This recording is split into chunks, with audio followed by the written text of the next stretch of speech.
Hello everyone. So this video, I just want to make a video just for myself.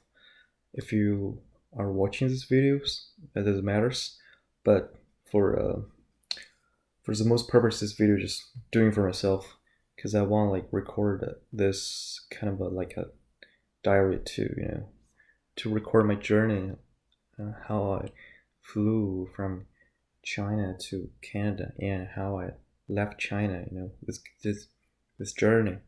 So I just record for myself. Okay. So now I'm going to talk about it. So on June 30th, 2018, I left China from Beijing International Airport and took my first long distance international flight to Toronto. I still remember since I was in middle school. I think it was like grade 7. That I have a dream about my life living in the Western world, and I think my number one country that I really want to go is the U.S.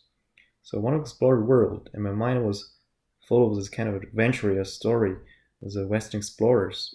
I was really excited and also a little bit nervous, but I know that I'm ready to board and explore this unknown place, Canada. So I took a railway to Beijing, high-speed railways really fast, and prepared to board the plane. So I went to Beijing with my parents, just to remember. So my parents took me a photo in front of the custom, and I went into the customs and I boarded the plane. And the plane took off. I spent like, I still remember, it's like 13 hours or like 14 hours from Beijing to Toronto. The journey is pretty good. And the flight attendants were also really nice. And it's a pretty comfortable journey. So enjoying the food and service on the Hainan airline and the flight attendants are pretty nice. So the plane landed in Toronto airport really soon after 30 hours. And I still have the feeling of the touchdown, the first step I walked, on this land, this American land.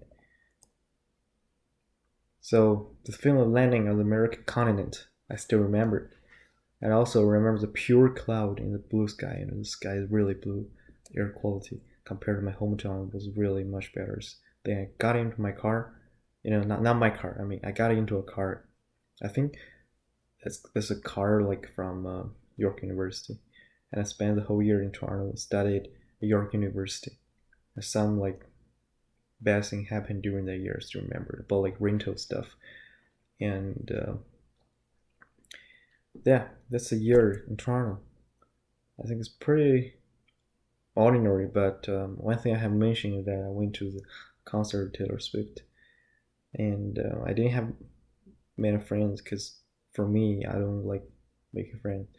The only friend that I got was my roommates, which was a guy like really interested in politics and history stuff, kind of boring stuff. So China is not for my opinion. I mean, in my opinion, I think China is not a safe place to live anymore because the government controls the social media pretty tight. So that's also really bad. So leave that alone. So the Chinese government is building like this kind of more powerful and comprehensive like censorship. We all know that, So I can't publish my videos on like Chinese media. So YouTube is my first choice. So I feel like it's threatened my freedom of speech and my freedom of rights, a lot of rights. But nevertheless, democracy is kind of like a joke in China. So put it all aside. So now I feel that people become like more radical, and before, many people on the internet express this kind of patriotism. Like they even criticize me and attack me in the comments down below. So I feel that's pretty bad. I feel really hurt inside. So you know, leave that all aside. You know, I just don't want to talk about it anymore because it's really hurtful. And I think this kind of criticize on me is just like hurt me pretty bad.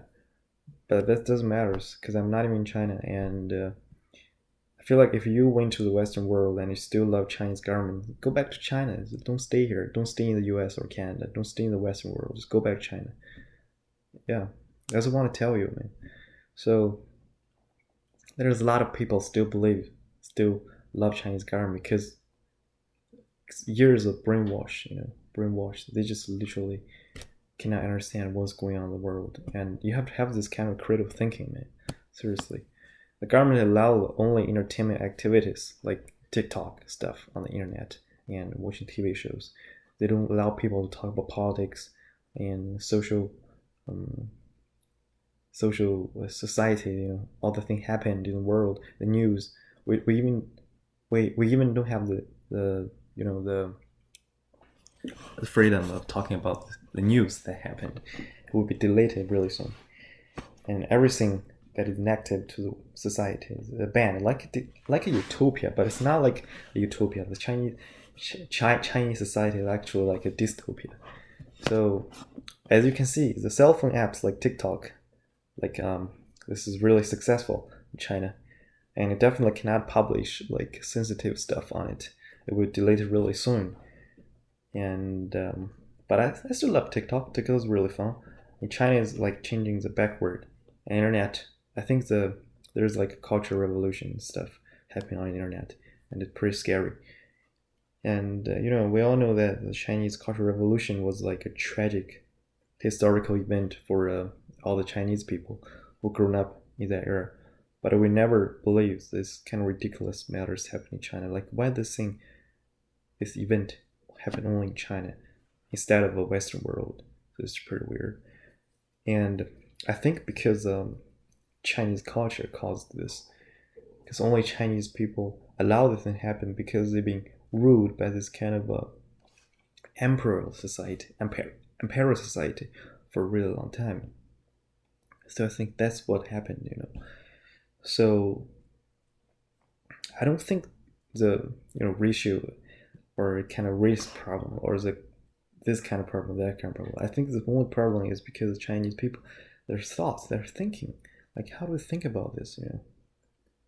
How do they even think about like democracy? So only Chinese culture caused this. This is my conclusions. Only Chinese culture can let it happen. Confucianism, like everything, the bad and good. So I have to say that the capture of a like Huawei, kind of stuff. I don't want to talk about it because it's too sensitive. I don't believe the government has evil or bright side. It's just everything's like nothing is like black and white. So it's a tragic stuff, tragic event. Everything happened in China, and there's like pure evilness towards this kind of benefit and profit of the government of the society. So now I'm living outside China. I'm trying to understand the mindset of Chinese people and this Chinese culture, and how. And I want to say that just ask, will China become a democratic society?